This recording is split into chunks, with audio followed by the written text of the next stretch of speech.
The system isn't broken. It just has openings. And some people charge straight through them. Like the guy who moved into a mansion for less than the cost of a large pizza.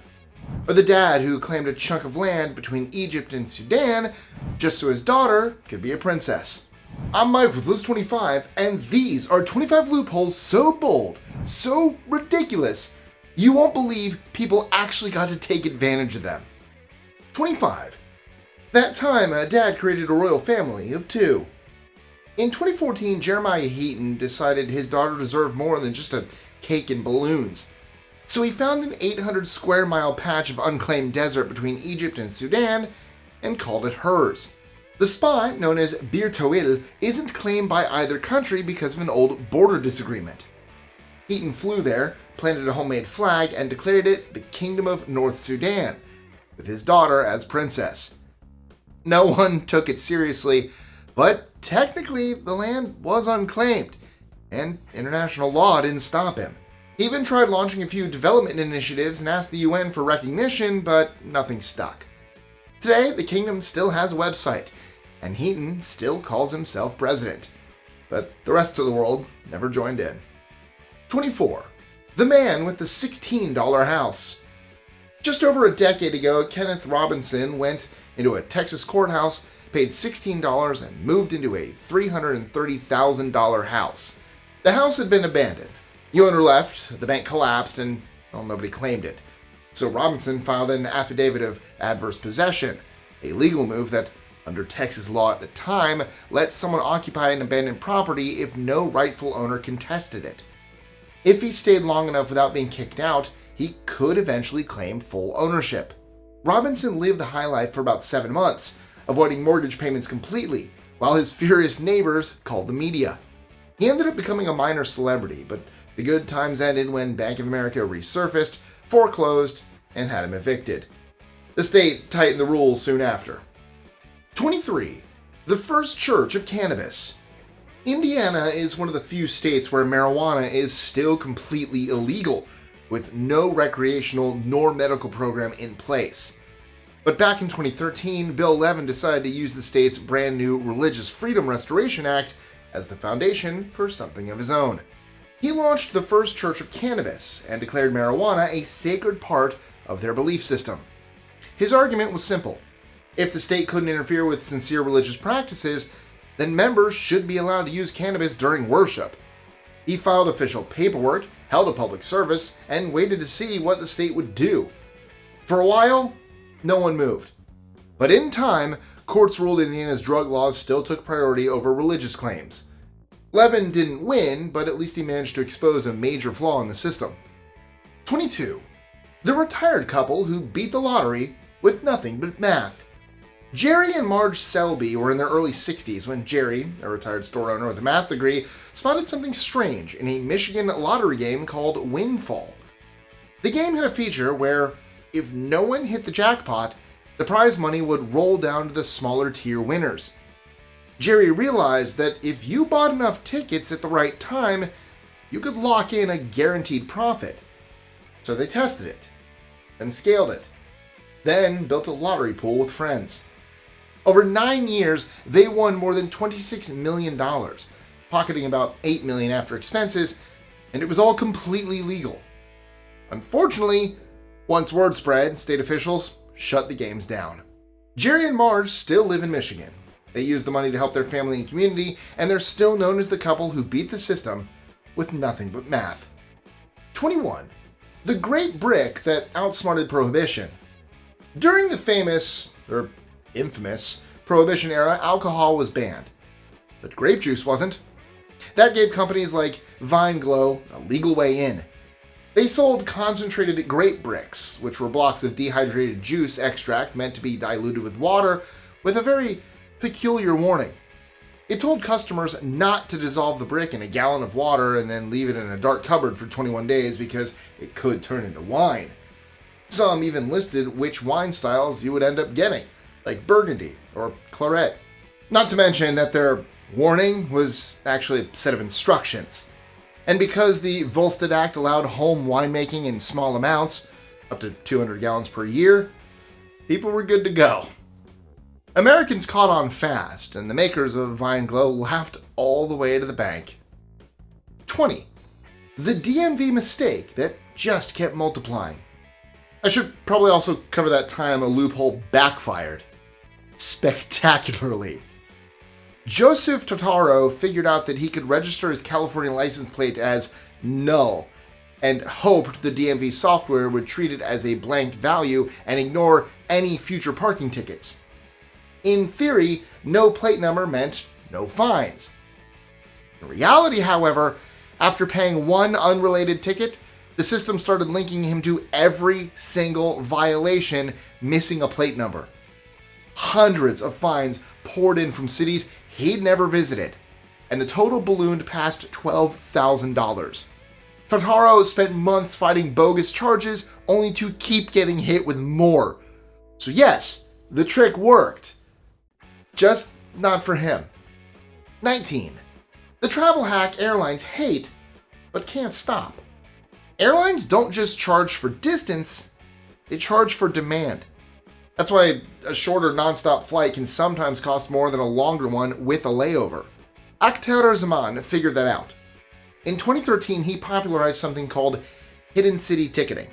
You book a flight from city A to city C with a layover in city B, but you never take that second leg. You just get off at B, which was your real destination all along. It works because connecting flights are often cheaper, especially through major hubs. Zaman eventually launched skiplagged.com to help people find these routes, and the airlines were furious. United and Orbitz sued him, but the case was thrown out. The site stayed up, and while airlines can cancel your return flights, wipe out your miles, or block your account, they still can't stop it. 18. Millions of frequent flyer miles from $1 coins. In the late 2000s, the US Mint ran a program to get more dollar coins into circulation. They sold $1 coins online at face value with free shipping. That sounded innocent enough, until credit card hackers got involved. People started buying thousands of dollars worth of coins using mileage earning credit cards, then deposited the coins back into their bank accounts to pay off the balance. The result? Free miles. Lots of them. One deal site founder, Brad Wilson, reportedly bought $3 million in coins over a few years and walked away with 4 million airline miles. It got shut down in 2011, but for a while, frequent flyers were racking up miles without ever leaving the ground. 17. Lord Byron's pet bear.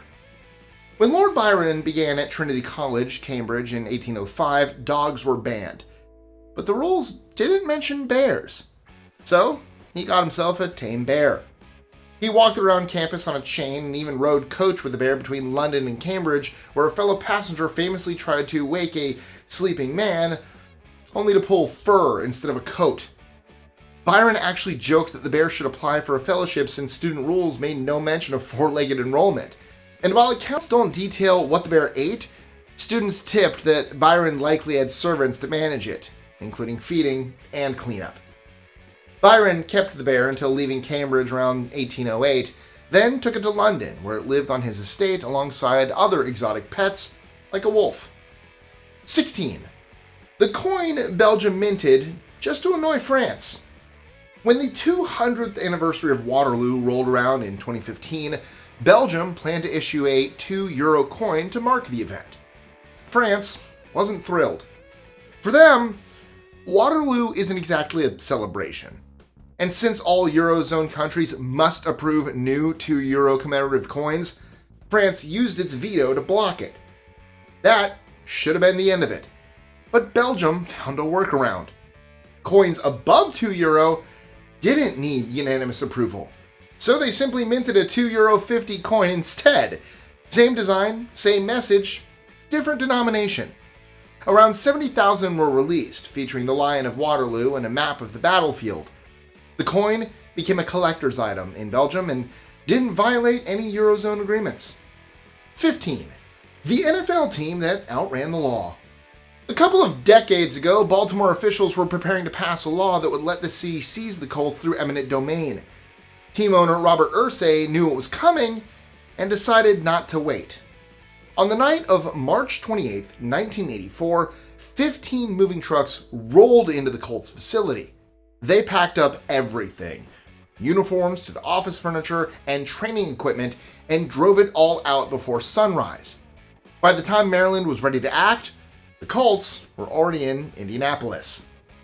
The law hadn't passed yet, and the team was now outside the state's jurisdiction. Irsay's timing was perfect, and there was nothing Baltimore could do. The cults never returned. Baltimore was left empty-handed. Until the Ravens. 14. Steve Jobs' license plate hack. Remember Joseph Tortaro's license plate disaster? Well, maybe he would have had better luck if he had taken the Steve Jobs route instead. Jobs was famous for his obsession with design, control, and efficiency, but he just so happened to be a bit shrewd, too. One of his lesser-known successes was finding a legal gray area that let him avoid putting a license plate on his car entirely. At the time, California law gave a 6-month grace period before plates were required on new cars. Jobs realized that if he kept leasing the same silver Mercedes-Benz SL55 AMG every 6 months, he could legally drive without ever attaching a plate.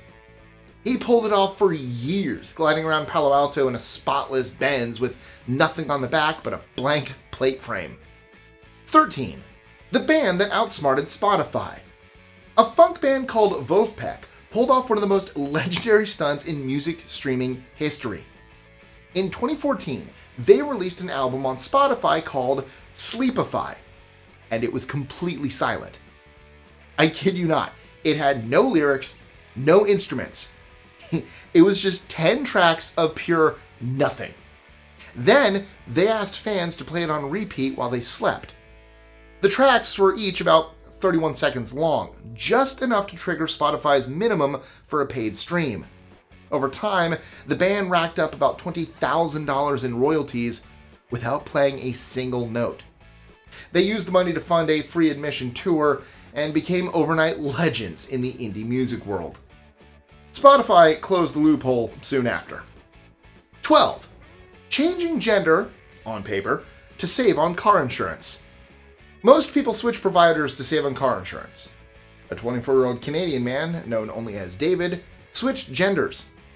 In 2018, David discovered that his annual premium would drop by over $1,000 if he were listed as female.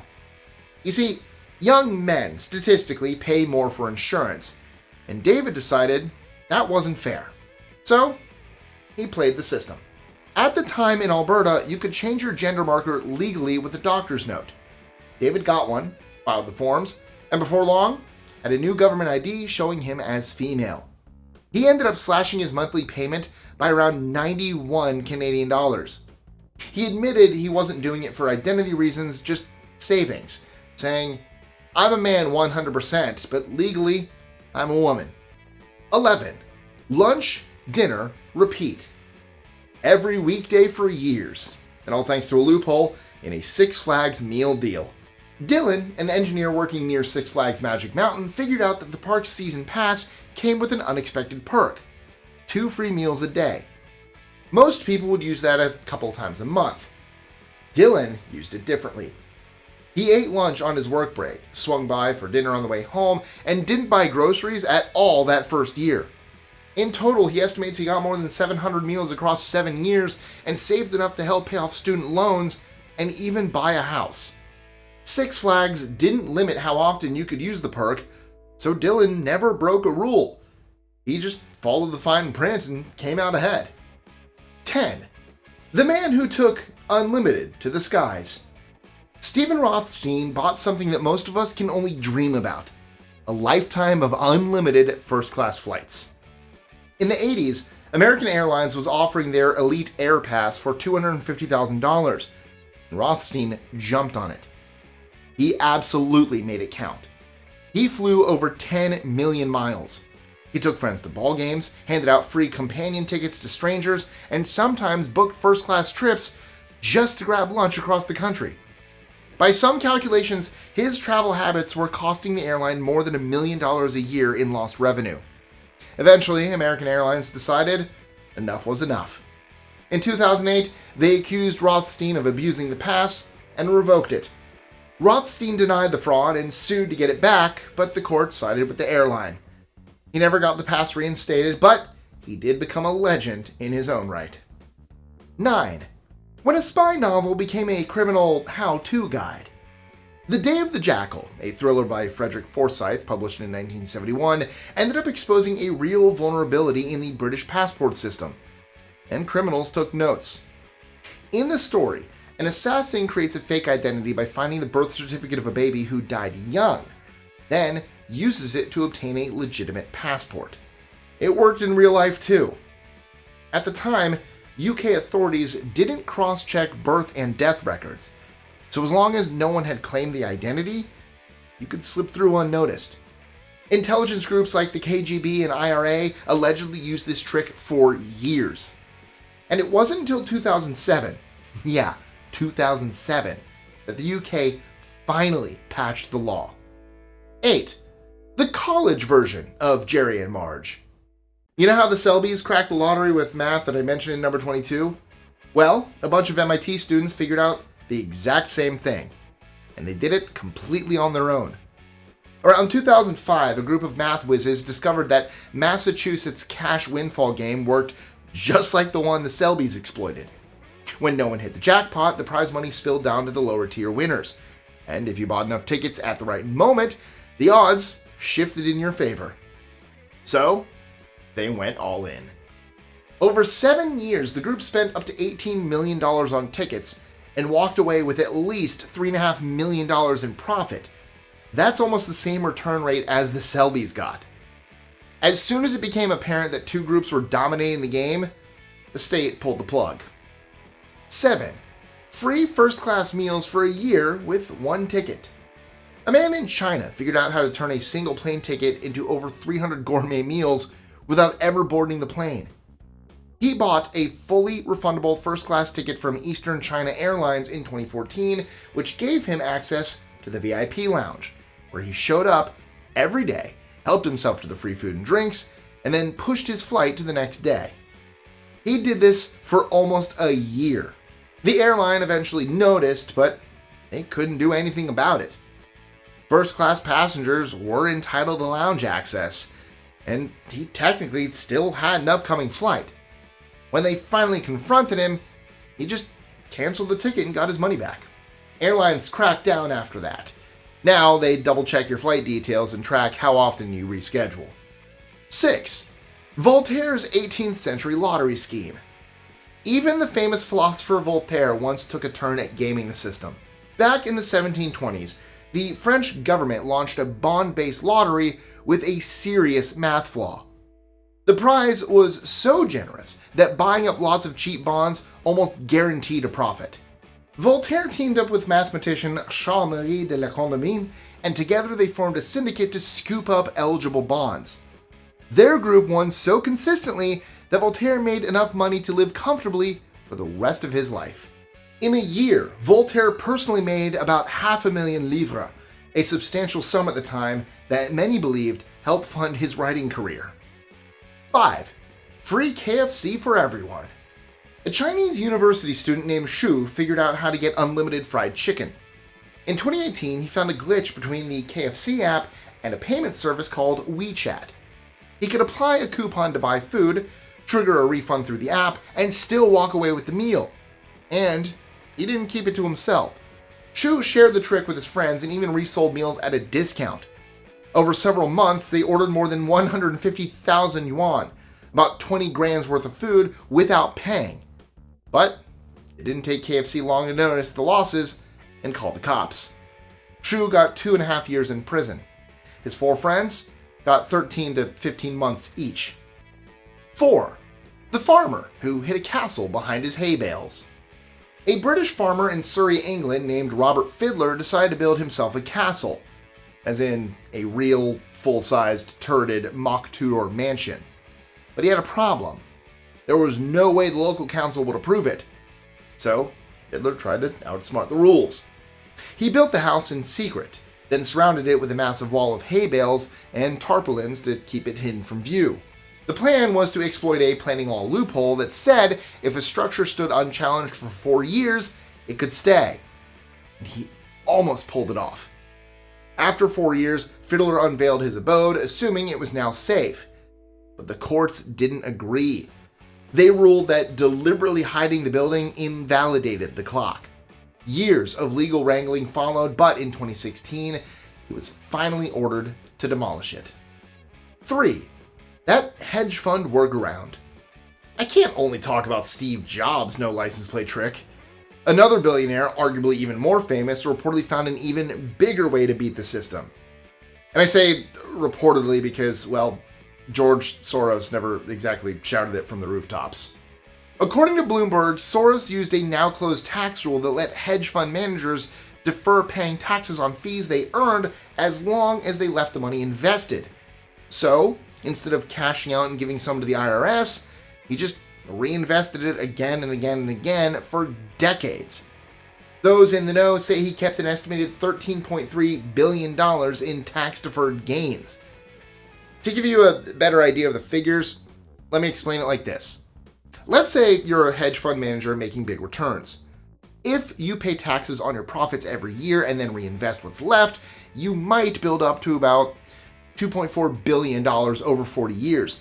But if you skip the yearly tax bill and reinvest every single dollar instead, that could grow to nearly $16 billion over the same time.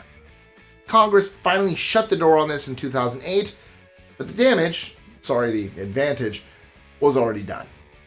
2. Jaffa cakes versus the Taxman. Is a Jaffa cake a cake or a biscuit? In the UK, that answer was worth millions. You see, in the UK, cakes are considered staples and are exempt from VAT, sales tax, whereas chocolate-covered biscuits get taxed at 20%. In 1991, Her Majesty's Customs insisted that McVitie's popular Jaffa cakes, tiny sponge cakes with chocolate and orange jelly, were actually biscuits and owed tax. McVitie's, however, fought back in a tribunal, even baking a giant Jaffa cake to demonstrate its cake-like qualities. The company argued that when cakes go stale, they get hard, whereas biscuits get soft, and Jaffa cakes actually harden when they get old. The court agreed. Jaffa cakes had enough cake characteristics, soft sponge base goes hard and old, to legally be declared cakes. Thus, McVitie's dodged the VAT and saved 20% on plus minus $1.4 billion in annual sales. 1. The lottery winner who didn't wait for luck. In 2005, a Chinese lottery agent named Zhao Lichun discovered a fatal flaw in the system. After the winning numbers were announced, there was still a 5-minute window where new tickets could be printed. That gave him just enough time to buy a winning ticket, after already knowing the result. Zhao didn't go big right away. He eased in, backdating tickets and slowly cashing them in. Over time, he racked up more than $4 million. But, like most stories on this list, it didn't last. The irregularities started to stack up, and investigators eventually traced them back to him. In 2007, Zhao was arrested and sentenced to life in prison for fraud, which, more or less, ties a bow on it. When rules get lax, people get creative. And sometimes, they get rich. At least for a while. Which story was your favorite? And you know what? While you're answering that, here's a trivia question. In what year did Belgium mint that sneaky €2.50 coin to get around France's Waterloo veto? Was it A, 2012, B, 2013, C, 2015, or D, 2018? Drop your answers below, and I'll be keeping an eye out for it.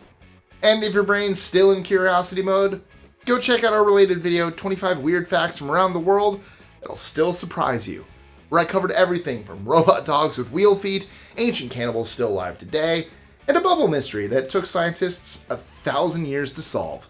To watch that video now, click on this link right here. And as always, thank you guys so much for watching. Don't forget to like, share, comment, subscribe, hit that notification bell so you don't miss out on any new content. Check out our social medias, check out my social medias, do all that fun stuff. Thank you guys so much, and I'll catch you next time. Don't cheat systems. Cheaters never prosper, okay?